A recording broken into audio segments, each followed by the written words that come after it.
All right, today we're going to talk about the 2025 Tennessee Vols, what we think they're going to do this season. We'll start off in the quarterback room. As of right now, Joey Aguilar, a transfer from Appalachian State via UCLA, it looks like he's going to be taking the first snap on opening day. He combined for 6,760 yards and 56 TDs over the past two seasons at App State, and looks to build on that now that he has a little more talent around him. Behind him are redshirt freshman Jake Merklinger and true freshman George McIntyre. And McIntyre's actually been getting some good pub for his poison actually in fall camp. I'm not sure if he'll be able to take Merklinger over for that second spot, but they like him a lot there. And I know he was heavily recruited. He also, he's a tall kid and he's put a little weight on, but he can certainly spin it. They like their quarterback room there. They're not sure of everything, but Heupel, if anybody can coach a quarterback up, it's Heupel. So he's going to try to get Aguilar going and get those guys behind him ready to go. At running back, they got to replace Dylan Sampson, who was the 2024 SEC Offensive Player of the Year, rusher just under 1,500 yards last year and over 20 TDs. Coming back, they have Deshaun Bishop and Peyton Lewis. Both those guys rushed for right around 400 yards and three TDs each, as well as transfer Star Thomas from Duke, who's also showing out in fall camp as well. So the Vols will always have solid running backs, and that doesn't appear to be any different this year. At receiver, they lost all three of their starting receivers from 2024, but coming back, they have Chris Brazel II, Mike Matthews, and Braylon Staley. Those are the three names you're hearing a lot of going into their camp there, as well as freshman Travis Smith Jr. and Radarius Jackson. They're also getting a little love up on Rocky Top right now. So it'll be interesting to see if those guys are able to break into the starting lineup. Both of them certainly look to be in the mix as far as being able to get in there and get some reps and get some plays. So with experience, they've got a lot of talent. They look like they're ready to go up on Rocky Top. As far as their offensive line goes, the only starter that they brought back is LSU transfer Lance Hurd, but they did include five-star freshman David Sanders, one of the highest offensive tackles ever to come out of high school. I think they moved him over to right tackle for camp, as well as transfers Wendell Moe and Sam Pendleton from Arizona and Notre Dame, respectively. As is the case with most teams in the transfer portal, they got to get these guys to gel quickly, get to know their teammates quickly, and get it together fast if they're going to have any success. So you can't afford to drop a game that you shouldn't early in the year because you haven't gelled yet, and that certainly could happen, especially in the SEC. That's the difference between making the playoff and not. How quickly you're able to get your team together and gel. As far as the total synopsis of the offense, Heupel's going to do what he does. He loves the veer shoot, the spread. He's always had a lot of success with it. He can scheme pretty well. I think more the biggest factor for me is quarterback, and I don't know if Aguilar's the answer or if Merklinger or McIntyre behind him are the answer. But a lot of questions in the quarterback room. They're solid, but nobody's an all-star there. Any thoughts on the offense? Yeah, one thing that's really surprising to me is that they didn't go out and get any transfer wide receivers. You saw a lot of SEC teams do that. I know a lot of these guys lack some of the experience at their wide receiver group, but that must mean that Heupel and the offensive staff really believe in the freshmen they brought in and the depth pieces. So they're going to be an interesting group to watch, I think. Because I don't have them very high on my board as far as wide receiver groups go. But I would think that Tennessee would have hit the portal if they felt like they really needed a few guys there. Yeah, I you mentioned the style of offense that Heupel plays. If I'm just watching a team play offense, I love his version. It's the Art Briles system, but I'd take it over any offense in football right now today in college football. He takes four receivers, he spreads them wide all the way to the field, and that forces the defense to man coverage, and it also forces that defense to spread too. It's hard to get, if you're on defense, it's hard to get more than six people in the box when you play Tennessee. And that's why they're so effective at running the ball. It's basically man-to-man up front, and all you need is a little crease. Boom, you got 4 and 5 yards. And they do that very, very well. I think it's interesting on the wide receiver room, like you mentioned, Daniel. But Larry, you mentioned the three that are coming back, and then you hear a lot of good things about Rodarius Jackson and Travis Smith Jr. I keep hearing that Travis Smith Jr. They feel like he's elite. So there's five, and if they play Boo Carter both ways, that gives them six wide receivers there. Guys that are good size too. That's going to be one thing different about this year's wide receiver room is they're going to be 6'1", 6'2", and above. The Squirrel White guy that was really fast and that, but he's not a taller guy. So, and in that, again, I go back to 2 years ago when they had Jalen Hyatt and he was their speed guy, and then they had the other guy that would just post you up basically, and that's how they would spread you out. So I think they'll be back to that if they can execute it. It's not a complex offense. It's not an offense that you got to run the route tree with, but they just create matchups out of it, and I just think that that they'll be successful offensively. I'm not high on their skill position either because of the youth, but when you look at the talent, I think the talent's there, and the running back room is deep. And I read Heupel today said that this is the deepest running back room that he's had at Tennessee. I agree. I think that they do have a lot of talent back. They don't have like one big home run hitter, but they do have a lot of depth and talent there. And the biggest thing, like you said, the thing that Heupel does masterfully is he creates matchup problems, and when he's able to spread it out like he does, all he's got to do is win one or two battles on the offensive line every play, and that running game's going to go for 5 yards a pop. And as that Tennessee's been able to do that since Heupel's been there. And if they're able to continue to do that, that's certainly going to help out Aguilar or Berklinger or McIntyre, whoever is taking the snaps in that quarterback room. That's going to help them to get settled in there and get by them the time to keep defenses honest and be able to work those talented receivers into the mix there. Defensively, the defensive line and front seven, despite losing all-world James Pierce Jr. last year, they do return a lot of talent up front with Dominic Bailey, as well as Bryson Eason, Jackson Moy, and Joshua Josephs. Plus, they brought in some transfers and some freshmen across the board too to bring a little depth in the room. Josh Shell, Caleb Herring, to name a few. Tyree Weatherby. There's a lot of talent. Tyre West. They've got a lot of guys on that front seven who could create a lot of havoc. And Tennessee's always sound defensively. At linebacker, they're anchored by Arian Carter. He was the team's leading tackle last year. They also have Jeremiah Tellender and all SEC Elijah Herring that I spoke about at Leo coming back as well. Those guys get after it with those defensive linemen holding off blocks. Those linebackers come up and smack you in the mouth. They make a lot of plays up there. Secondary, they've got Jordan Thomas returning at nickel after returning as an all-SEC freshman last year. Boo Carter is expected to show up. Hopefully he can stay out of the doghouse. Very talented athlete, goes both ways, as you stated earlier, Kevin. It's just a matter of him, getting out of the doghouse, staying focused, and staying out of trouble. He's no doubt got the talent to be, to be a guy that plays on Sundays. He's just got to keep his nose clean and do what he's supposed to do.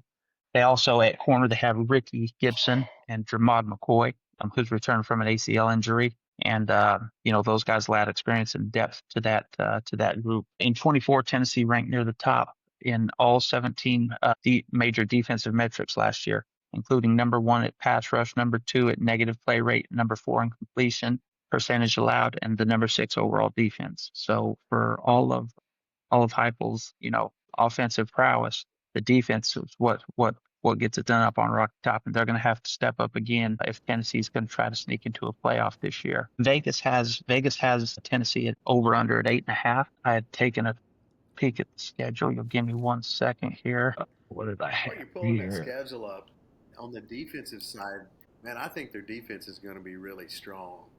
Yeah, I do like too. you mentioned last year, and they bring a lot back from last year. And so I mean, every level they have NFL talent. They have NFL talent on their defensive line with Easton West, Josh Josephs, NFL talent at linebacker with Carter, Tallender. And then redshirt freshman Edwin Spillman's had a great fall camp too. And then That's when right. you get into the secondary, McCoy, Carter, Gibson, Turrentine. There's just NFL talent all throughout that defense.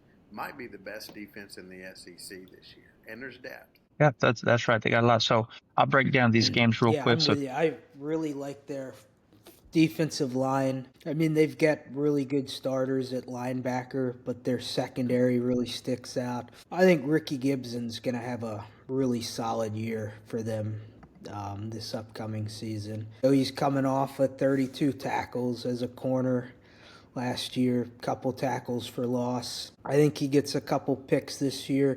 I think he moves that tackle total up to the 40-45 range. He's a kid from the Birmingham area, so he's a player that I really like a lot on that defense. And I like Josh Joseph's athleticism to fill in at defensive end. I know, Larry, you're familiar with him, yes, sir. from when he was growing up playing football in Atlanta. And you, Yep. you were high on him when he was growing up. So Yep. he's a great athlete. Yeah, he is a heck of a ball player. It's exciting to see these local kids show up and show out in the SEC and in any conference actually. But yeah, Josh is a heck of an athlete and a heck of a player.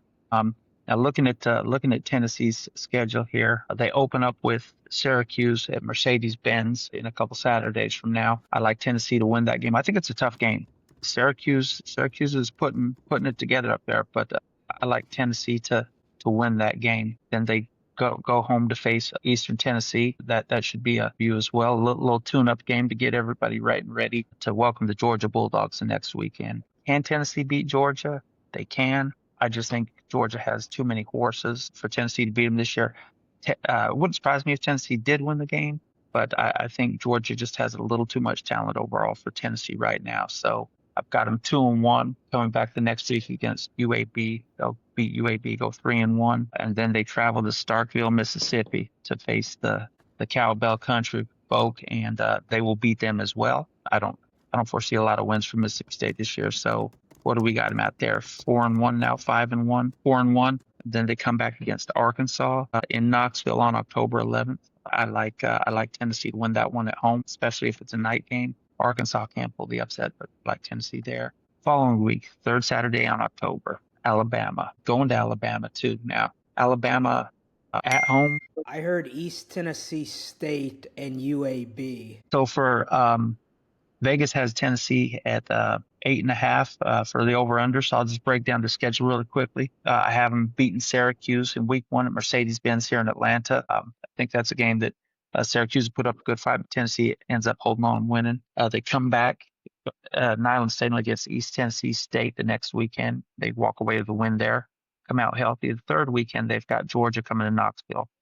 Should be a great game up on Rocky Top.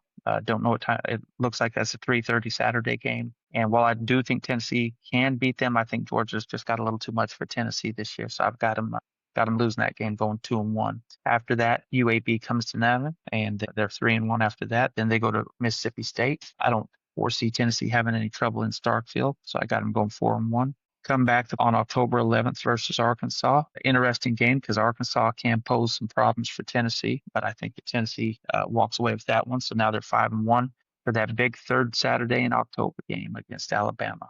It's at Bryant-Denny, and for as much trouble as Alabama had on the road last year, I think they can beat Tennessee at home. I think that DeBoer's gonna, get that one done and keep the natives from going too crazy over in Tuscaloosa. So I got them at 5-2. After that, come back and go to Kentucky, Kroger Field in Lexington. They leave there with a win, so they're 6-2, and then they come back to Knoxville and play Oklahoma. Another interesting game. I do think Heupel still wants to beat Oklahoma badly. That's his alma mater. And that I think that they get it done and beat Oklahoma.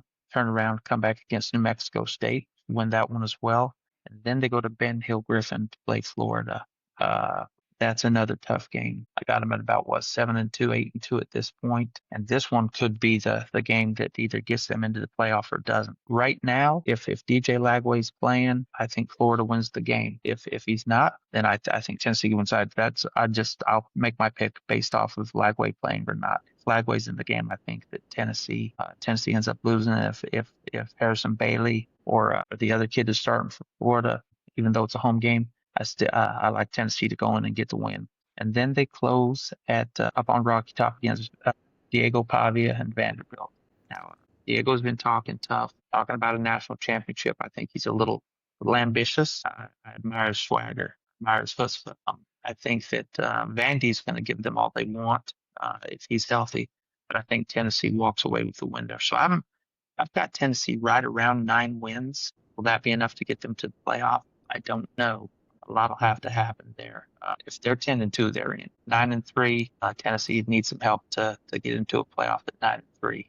They were able to get in last year, but last year was a lot different team. They didn't have the questions quarterback they do this year, and I think Tennessee can make the playoff. Like I said, for me, it all boils down to that Florida game. What do you think, Dan? Yeah, no, I agree. Looking at their schedule though, I think they're a team that needs to get to 10 wins. If they go 9-3 with losses to Georgia, Alabama, and Florida, I don't know if there's anything else on their resume that shows that they're deserving to get in.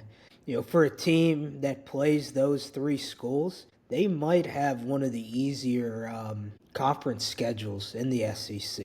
Mississippi State and Kentucky are going to be your two bottom feeders this year. Arkansas, I don't think is going to be great. Vanderbilt, they have plenty of spirit, but not enough talent. And then Oklahoma is, kind of just, that lower tier, lower mid tier. So I really think for them to have a chance, they've got to win one of those three games. But if they go 9-3, or 8-4, drop another one somewhere. My hope is that they get to play UCLA in a bowl game.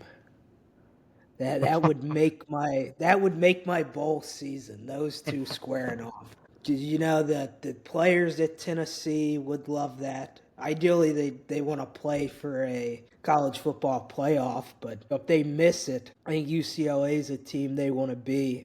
They want to play. I So agree. that would be a fun, early December game.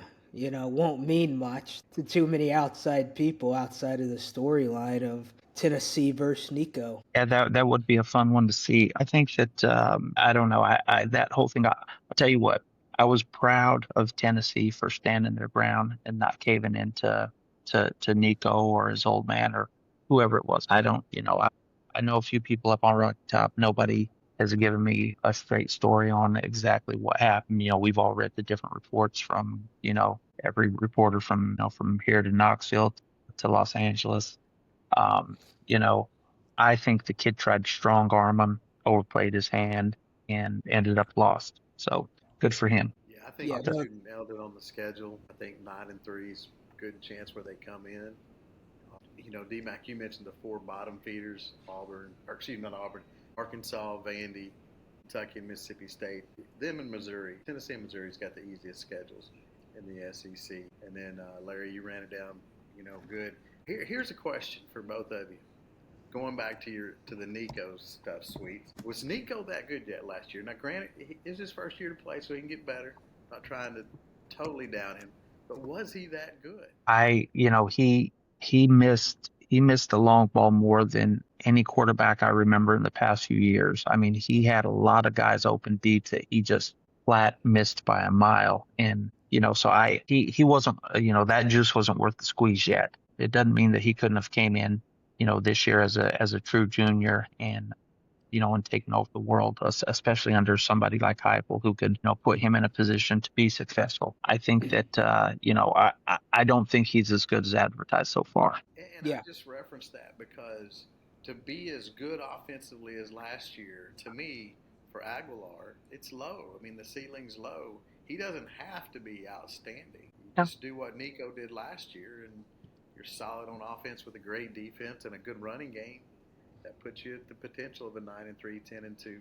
If you pick a game off that you shouldn't, just don't make turnovers. And then if Um, you he, happen to play up a little bit, who knows? They may get better quarterback play with Aguilar than what Nico gave him last year. And I agree, Tennessee. I was happy to see someone take a stand on some of the NIL portal just mess that it is. So I think you're right there too, Sweet. I think they did the right thing. yeah. I really wasn't impressed at all last season with Nico's performance. He did show some flashes, but the system that Heupel runs there, like there should have been a lot more success from the quarterback perspective. Because it's a super quarterback friendly system, Right. and to see the kind of the downfalls that they had, there were a couple games he didn't complete 10 passes last season. To see some of that, and I know they do like to run the ball up there, and Sanders was so good, but for Sampson, for them to have to run as much as they did really showed that there were some problems. And I think the stand they took was the stand that all universities should take. Don't give in just because you're scared you may lose something. I think Aguilar has a better year this year than Nico had last year. Now he I, loses some of the weapons that Nico had last year, but I think that for the system, he's kind of, I hate to say a more committed player, but he doesn't have all the outside influences that, a kid like Nico may have had last year. He's just there to play football, and that's all he wants to do. yeah, I think, like I say, it wouldn't be the big surprise if he did. And he's in a position with that defense. I mean, they could, I mean, Georgia's got some questions on offense this year with Stockton at quarterback, and we'll be covering them. We'll be covering them another day, but they, that's not a sure thing that they can go up there and beat Tennessee. If it wouldn't be the big surprise if Tennessee won that game because of Georgia's lack of offense and Tennessee's defense. I mean, Tennessee can hold Georgia to 10, 13 points and sneak out a victory. It wouldn't surprise me. I just don't know that they have the horses. I think if they play 10 times, I think Georgia probably wins 7 or 8 of them based on talent alone. Hopefully they'll, I just want to see what happens, with a kid that just comes in and just Aguilar, somebody compared him. I can't remember the show I was listening to. Somebody compared him to a Pavia, that type of player. Said that he's a gutty kid who goes out there and just gets it done and makes plays. So I'll be curious to see how that transfers to the SEC after having some success at App State.